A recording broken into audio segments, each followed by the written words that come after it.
Praise the Lord. Hallelujah. ഈശോയിൽ ഏറ്റവും പ്രിയപ്പെട്ട സഹോദരി സഹോദരന്മാരെ, കുഞ്ഞനുജന്മാരെ, അനിയത്തിമാരെ, യേശുനാമത്തിൽ ഈ വചന ശുശ്രൂഷയിലേക്ക് ഒരിക്കൽ കൂടി എല്ലാവരെയും സ്വാഗതം ചെയ്യുകയാണ്. ഹല്ലേലൂയ.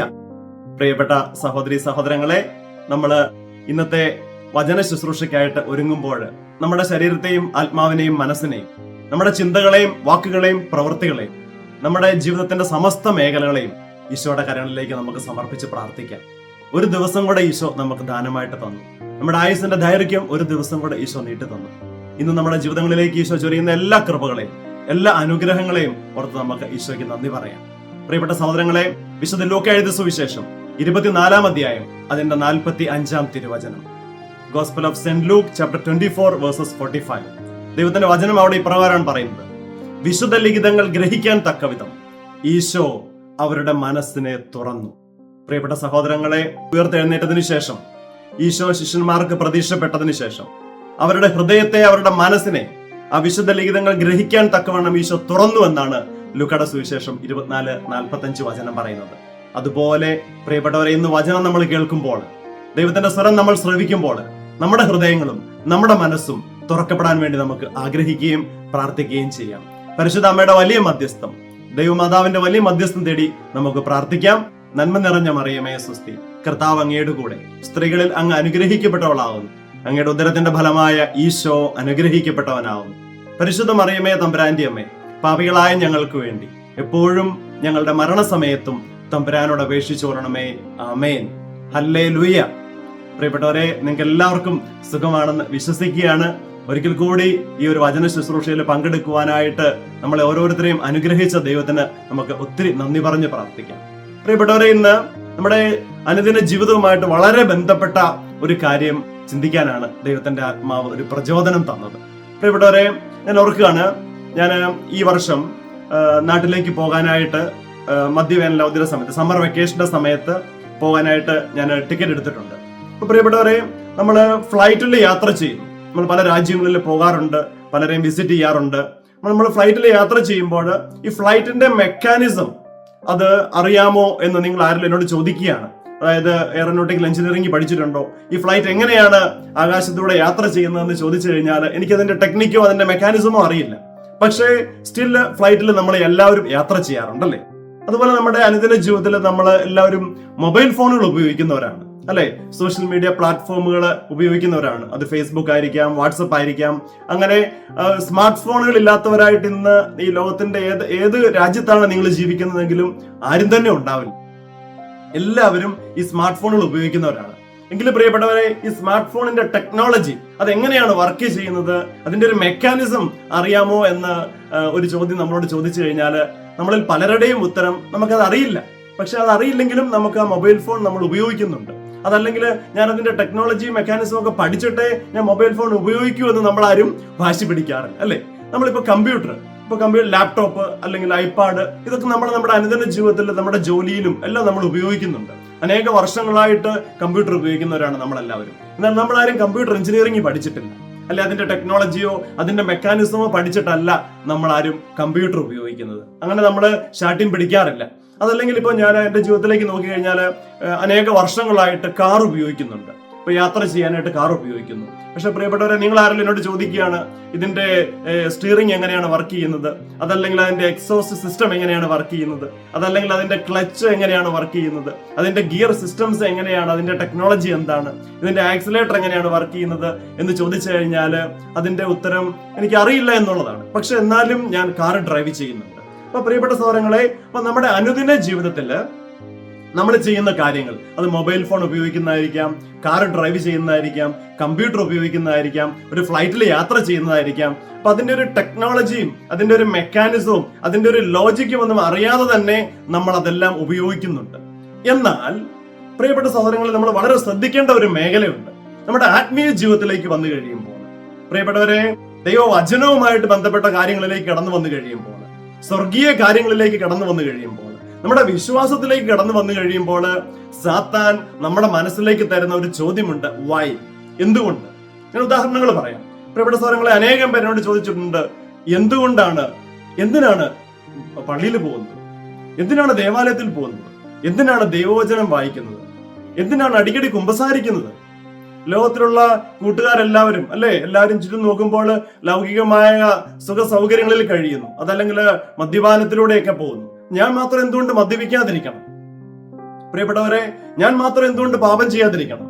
എല്ലാവരും ലോകത്തിന്റെ ആസക്തികൾക്ക് അടിപ്പെട്ട് ജീവിക്കുമ്പോൾ ഞങ്ങളുടെ കുടുംബം ഞാൻ മാത്രം എന്തുകൊണ്ട് വിശുദ്ധിയിൽ ജീവിക്കണം? ഞാൻ മാത്രം എന്തുകൊണ്ട് പ്രാർത്ഥിക്കണം? ഇതുപോലെ അനേക ചോദ്യങ്ങള് സാത്താൻ നമ്മുടെ മനസ്സിലേക്ക് ഇട്ടു തരും. എന്നാൽ അനുദിന ജീവിതത്തിലെ മറ്റു കാര്യങ്ങൾ വന്നു കഴിയുമ്പോൾ ഈ ഒരു ക്വസ്റ്റ്യൻ ഇല്ല. അപ്പൊ പ്രിയപ്പെട്ടവരെ, ഇതിനെക്കുറിച്ചാണ് നമ്മൾ ഇന്ന് ചിന്തിക്കുന്നത്. അതായത് മനസ്സിലാക്കണമോ അനുസരിക്കണമോ? Whether to understand or to obey.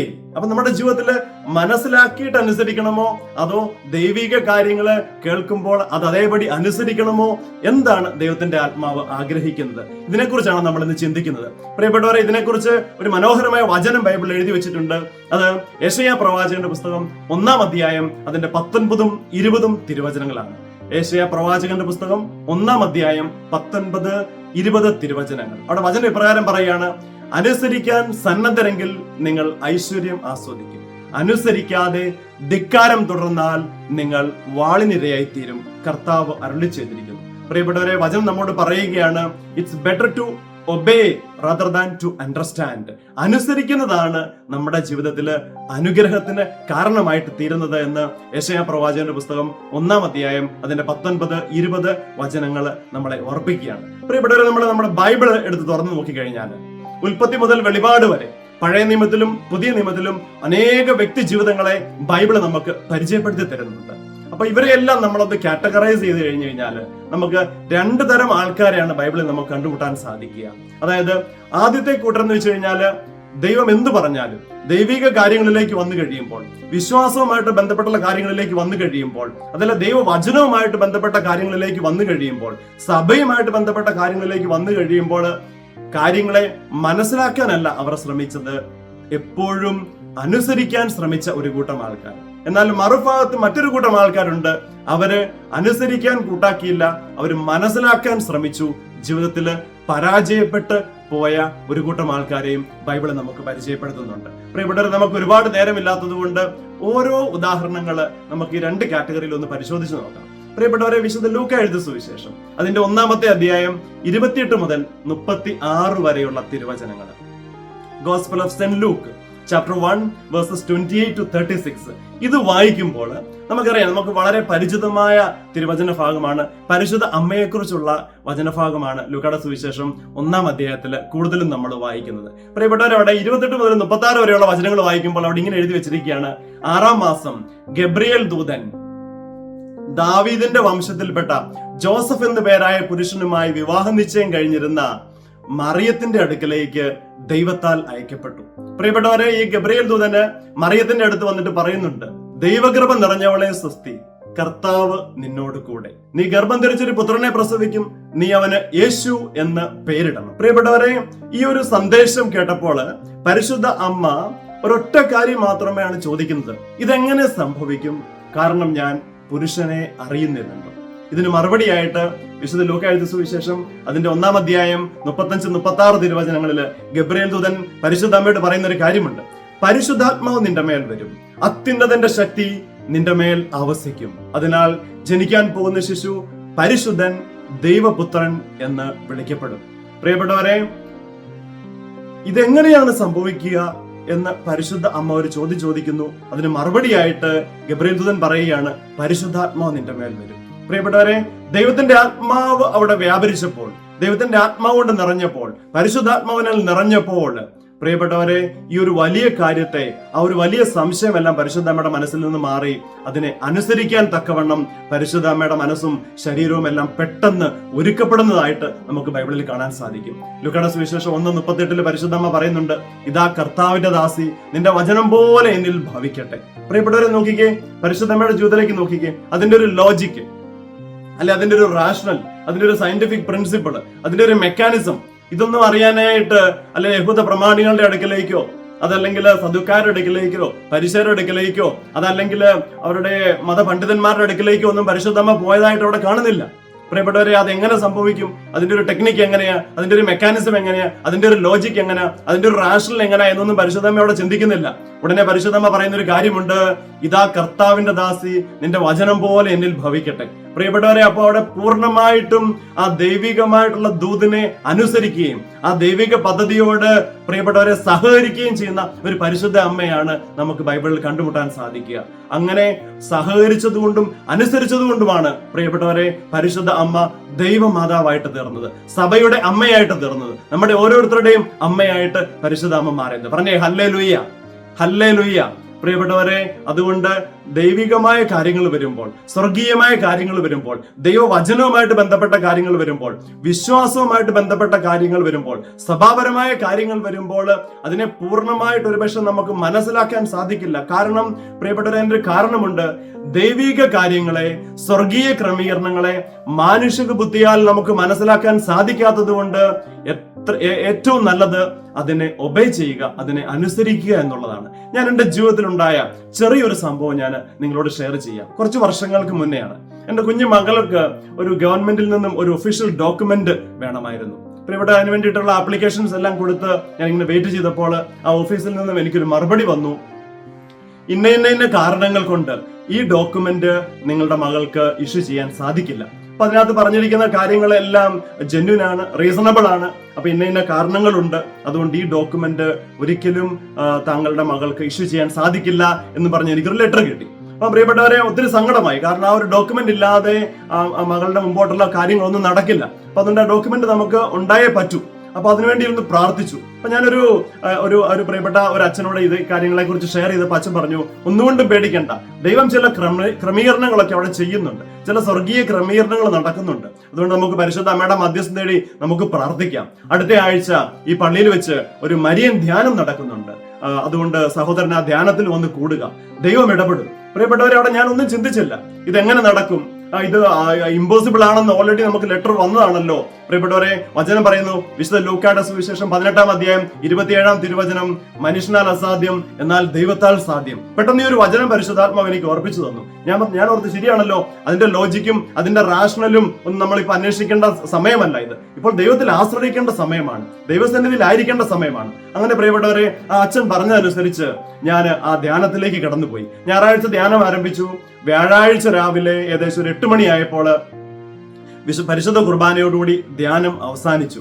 പ്രിയപ്പെട്ടവരെ, ഞാനൊരു 10-11 മണിക്ക് മുന്നേ ആയിട്ട് ഞാൻ തിരിച്ചു വീട്ടിലെത്തി. ഒരു 2 മണിക്കൂർ കഴിഞ്ഞില്ല, അതിനു മുന്നേ തന്നെ ഞാൻ ഏത് ഓഫീസിലാണോ ആപ്ലിക്കേഷൻ കൊടുത്തിരുന്നത് ആ ഓഫീസിൽ നിന്നും എനിക്കൊരു ഫോൺ കോൾ വന്നു. ആ ഓഫീസറിനോട് പറഞ്ഞൊരു കാര്യം ഇതാണ്, അടുത്ത ദിവസം ആ ഓഫീസിൽ ഹാജരാവുക, ചില കാര്യങ്ങൾ ഡിസ്കസ് ചെയ്യാനുണ്ട്. പ്രിയപ്പെട്ടവരെ, പിറ്റേ ദിവസം ഞാൻ ഓഫീസിൽ ചെന്നപ്പോൾ ആ ഓഫീസർ എന്നോട് പറഞ്ഞ കാര്യം ഇതാണ്, ഇതിന് ലീഗലി ഇത് ഇമ്പോസിബിൾ ആണ്, പക്ഷെ ഇതിന് കുറച്ച് എക്സ്ക്ലൂഷൻ ആൻഡ് ഇൻക്ലൂഷൻ ക്രൈറ്റീരിയാസ് ഉണ്ട്, ചില പ്രത്യേക സാധ്യതകൾ നമുക്ക് ഉപയോഗിക്കാൻ പറ്റും, നിയമപരമായിട്ട് തന്നെ ഉപയോഗിക്കാവുന്ന ചില സാധ്യതകൾ ഇതിനകത്തുണ്ട്, നമുക്കൊന്ന് പരിശ്രമിച്ചു നോക്കാം. പ്രിയപ്പെട്ടവരെ, അങ്ങനെ ആ ഒരു ഓഫീസർ ഒരു പ്രത്യേക ഒരു ഇനിഷ്യേറ്റീവ് എടുത്ത് ഒരു പ്രത്യേക ഇൻട്രസ്റ്റ് ഇട്ട്, ഞാൻ ഇന്നും വിശ്വസിക്കുന്നു ദൈവത്തിന്റെ ആത്മാവ് ആ വ്യക്തിയെ പ്രചോദിപ്പിച്ചതാണ്. പ്രിയപ്പെട്ടവരെ, ദൈവസന്നിധിയിൽ ഇരുന്ന് കണ്ണുനീരോടെ പ്രാർത്ഥിച്ചപ്പോൾ ആ ഒരു വ്യക്തിയിലൂടെ ദൈവത്തിന്റെ ആത്മാവ് ഇടപെട്ടതാണ്. അങ്ങനെ ആ ഓഫീസറിന്റെ പരിശ്രമമായിട്ട് പ്രിയപ്പെട്ടവരെ, വിതിൻ 2 വീക്സ്, വിതിൻ 15 ഡേയ്സ് ആ ഒരു ലീഗൽ ഡോക്യുമെന്റ് എന്റെ മകൾക്ക് വേണ്ടി കർത്താവ് സ്വർഗത്തിൽ നിന്നും ഒരുക്കി. ഇമ്പോസിബിൾ ആണ് എന്ന് പറഞ്ഞിരുന്ന കാര്യമാണ്. പക്ഷെ പ്രിയപ്പെട്ടവരെ, ഞാൻ അതിന്റെ ലോജിക് ഒന്നും ചിന്തിക്കാൻ നിന്നില്ല. പക്ഷെ ഞാൻ ദൈവത്തിന്റെ ആത്മാവ് തന്ന പ്രചോദനത്തെ പൂർണ്ണമായിട്ട് അനുസരിക്കാൻ തയ്യാറായപ്പോൾ എന്റെ ജീവിതത്തിലേക്ക് അത്ഭുതകരമായിട്ടൊരു ദൈവിക ഇടപെടൽ ഉണ്ടായത് മാത്രമല്ല, 15 ദിവസത്തിനകത്ത് ആ ഡോക്യുമെന്റ് ലഭിക്കുകയും മുമ്പോട്ട് ചെയ്യാൻ ആവശ്യമായിട്ടുള്ള എല്ലാ കാര്യങ്ങളും അത്ഭുതകരമായിട്ട് ദൈവത്തിന്റെ ആത്മാവ് ക്രമീകരിക്കുകയും ചെയ്തു. പറഞ്ഞാട്ടെ ഹല്ലേലൂയ, ഹല്ലേലൂയ. ഈശോയെ നന്ദി, ഈശോയെ സ്തുതി, ഈശോയെ മഹത്വം, ഈശോയെ ആരാധന. അതേ പ്രിയപ്പെട്ടവരെ, നമ്മുടെ ജീവിതത്തില് ചില സമയങ്ങളില് നമ്മൾ ചിന്തിച്ചു നോക്കിക്കഴിഞ്ഞാൽ എല്ലാം നമുക്ക് മനസ്സിലായി എന്ന് വരില്ല, എല്ലാം നമുക്ക് ഗ്രഹിക്കാനായി എന്ന് വരില്ല. കാരണം നമ്മുടെ ചെറിയ മാനുഷികമായ ബുദ്ധി ഉപയോഗിച്ച് സ്വർഗീയമായ ക്രമീകരണങ്ങളെ, വിശ്വാസ സത്യങ്ങളെ, സഭാപരമായ കാര്യങ്ങളെ, കൂദാശകളെ, ദൈവവചനത്തെ പൂർണ്ണമായിട്ടും നമുക്ക് മനസ്സിലായി എന്ന് വരില്ല. പക്ഷെ അനുസരിക്കാൻ തയ്യാറാകുമ്പോഴാണ് നമ്മുടെ ജീവിതങ്ങൾ അനുഗ്രഹിക്കപ്പെട്ടതായിട്ട് മാറുന്നത്. ഹല്ലേലൂയ.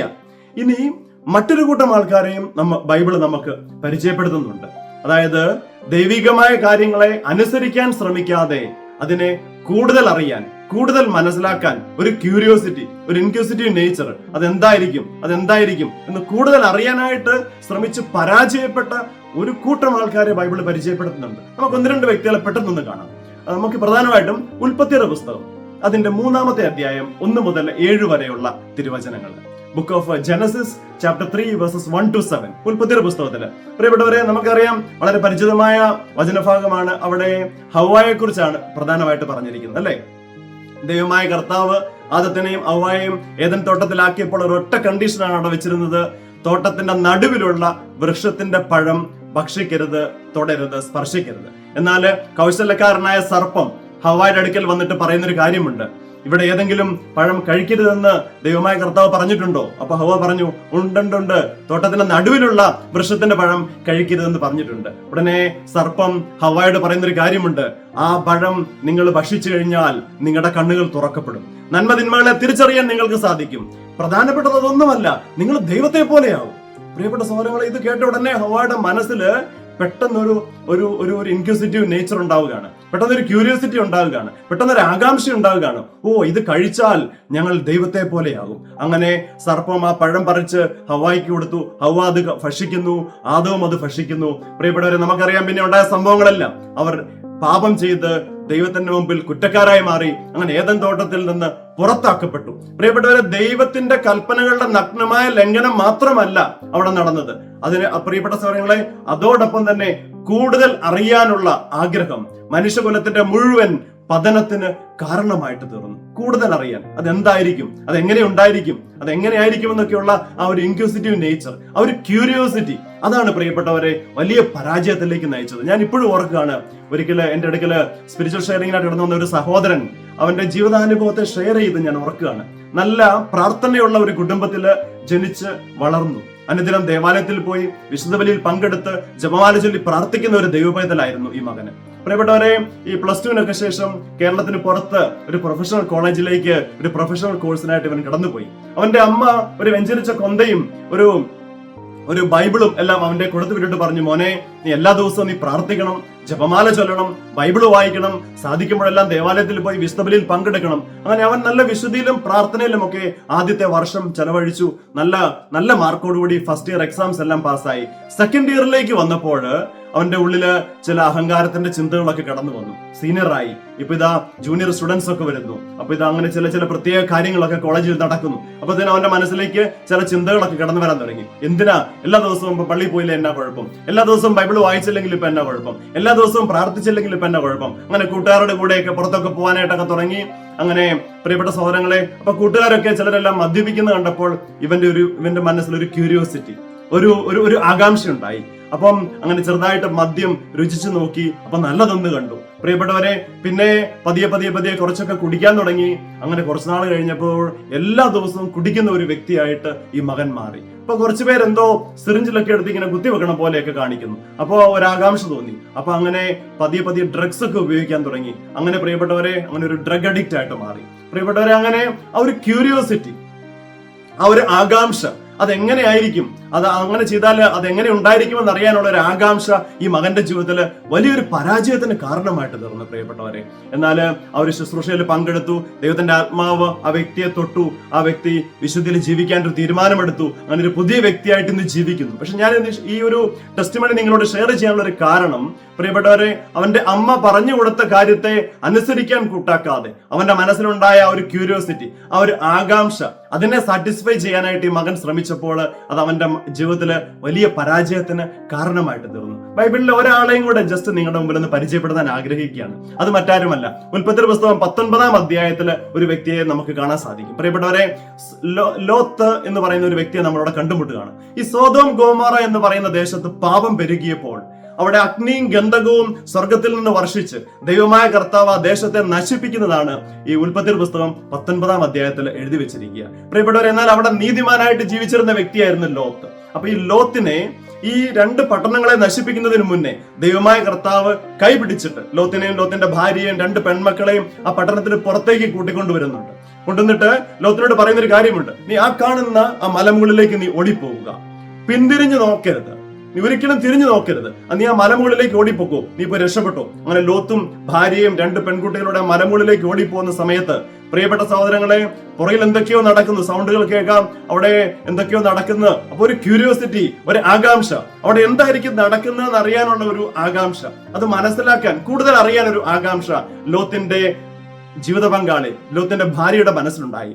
പുറകെ വരികയായിരുന്ന ലോത്തിന്റെ ഭാര്യ പിന്തിരിഞ്ഞു നോക്കിയത് കൊണ്ട് അവൾ ഒരു ഉപ്പുതൂണായി തീർന്നുവെന്ന് ഉൽപ്പത്തി പുസ്തകം 19-ാം അധ്യായം അതിന്റെ 26-ാമത്തെ വചനത്തിൽ പറയുന്നു. നോക്കിക്കേ പ്രിയപ്പെട്ടവരെ, കൃത്യമായിട്ട് ദൈവമായ കർത്താവ് അവരോട് പറഞ്ഞതാണ്, തിരിഞ്ഞു നോക്കരുത്, തിരിഞ്ഞു നോക്കിയാൽ നിങ്ങൾ നശിക്കും, തിരിഞ്ഞു നോക്കരുതെന്ന് പറഞ്ഞു. പക്ഷെ എന്താണ് നടക്കുന്നതെന്ന് അറിയാനുള്ള ആകാംക്ഷ ആ ലോത്തിന്റെ ഭാര്യയുടെ ജീവിതത്തില് വലിയ തകർച്ചയ്ക്ക് കാരണമായി തീർന്നു.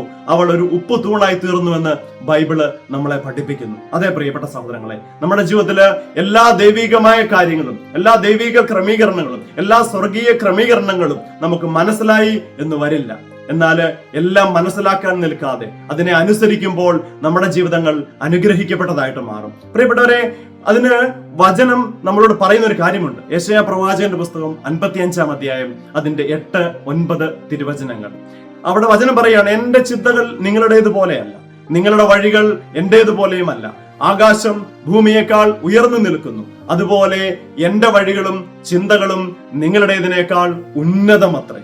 പ്രിയപ്പെട്ട സഹോദരങ്ങളെ, ദൈവത്തിന്റെ പ്ലാനുകൾ, ദൈവത്തിന്റെ പദ്ധതികൾ, സ്വർഗീയ ക്രമീകരണങ്ങൾ അത് പൂർണ്ണമായിട്ട് നമുക്ക് മനസ്സിലാക്കാൻ സാധിക്കില്ല. ആകാശം ഭൂമിയേക്കാൾ എത്രത്തോളം ഉയർന്നു നിൽക്കുന്നോ അതുപോലെ ഈ സ്വർഗീയമായ ക്രമീകരണങ്ങൾ, സ്വർഗീയമായ കാര്യങ്ങൾ, ദൈവികമായ ചിന്തകൾ, ദൈവികമായ പദ്ധതികൾ നമ്മുടെ പ്ലാനുകളിൽ നിന്നും പദ്ധതികളിൽ നിന്നും വ്യത്യസ്തമാണ്. അതുകൊണ്ട് നമ്മുടെ ചെറിയ മനുഷ്യ ബുദ്ധി ഉപയോഗിച്ച് എല്ലാം മനസ്സിലാക്കാം എന്നുള്ള ഒരു ചിന്ത ഇന്നു മുതൽ നമ്മുടെ ജീവിതത്തിൽ നിന്ന് നമുക്ക് മാറ്റിവെക്കാം. നമുക്ക് വിധേയപ്പെടാം പ്രിയപ്പെട്ട സഹോദരങ്ങളെ, നമുക്ക് അനുസരിക്കാം. പരിശുദ്ധ അമ്മയെ പോലെ അനുസരിക്കാൻ നമ്മൾ തയ്യാറാകുമ്പോൾ നമ്മൾ ഐശ്വര്യം ആസ്വദിക്കും. നമ്മൾ വചനത്തിൽ കണ്ടല്ലോ, അനുസരിക്കാൻ നീ തയ്യാറാകുമ്പോൾ നീ ഐശ്വര്യം ആസ്വദിക്കും. പ്രിയപ്പെട്ടവരെ, നമുക്ക് തനിയെ ഇത് സാധിക്കില്ല. ദൈവത്തിന്റെ കൃപ നമ്മളിലേക്ക് കടന്നു വന്നു കഴിയുമ്പോൾ മാത്രമാണ് നമുക്കിത് സാധിക്കുക. ദൈവകൃപ നിറഞ്ഞവളായിരുന്നു പരിശുദ്ധ അമ്മ. അങ്ങനെയാണല്ലോ ദൈവദൂതൻ പരിശുദ്ധ അമ്മയെ അഭിസംബോധന ചെയ്യുന്നത്, ദൈവകൃപ നിറഞ്ഞവളെ സ്വസ്തി, കർത്താവ് നിന്നോട് കൂടെ. പരിശുദ്ധ അമ്മയെ പോലെ ദൈവകൃപ നിറഞ്ഞു കഴിയുമ്പോൾ ദൈവിക പദ്ധതികളോടും ദൈവിക കാര്യങ്ങളോടും വിശ്വാസ സത്യങ്ങളോടും സഭയോടുമെല്ലാം സഹകരിക്കുവാൻ, പ്രിയപ്പെട്ടവരെ സ്നേഹിക്കുവാൻ, ദൈവവചനം വായിക്കാൻ, പഠിക്കുവാൻ, മനസ്സിലാക്കുവാൻ, അതനുസരിച്ച് ജീവിതത്തെ ക്രമീകരിക്കുവാൻ പരിശുദ്ധാത്മാവ് നമ്മളെ സഹായിക്കും. ദൈവം നിങ്ങളെല്ലാം സമൃദ്ധമായിട്ട് അനുഗ്രഹിക്കട്ടെ എന്ന് പ്രാർത്ഥിക്കുന്നു. ഹല്ലേലൂയ.